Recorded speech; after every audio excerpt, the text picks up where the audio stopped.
Hindi na umabot ng Pasko si Rolando Regarde Jr. matapos umanong barilin ng kanyang kapitbahay sa Barangay 120 Zone 9, Tondo, Maynila pasado 1:00 ng hapon.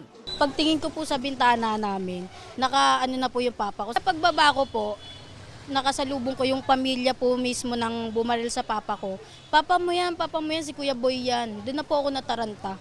Itinakbo pa sa ospital si Regarde pero sa kasawiang palad, pumanaw siya dahil umano sa tama ng bala. Dito daw po tumagos po dito kasi butas na rin po yun dito.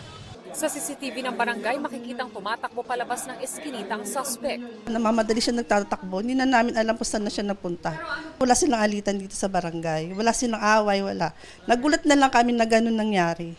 Blanco ang pamilya ng biktima sa motibo ng pamamaril dahil hindi naman daw nag-uusap ang suspect at biktima. Magpapasko may ano kami niya ni Papa Bibilang ko ng damit yan Nabili ko sa tatay ko barong.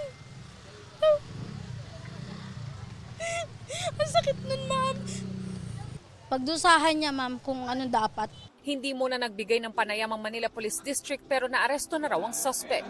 Dadalhin siya sa Manila Police District ngayong gabi matapos sumailalim sa medical examination. Posibleng maharap sa reklamong murder ang suspect. Para sa GMA Integrated News, Von Aquino ang inyong saksi.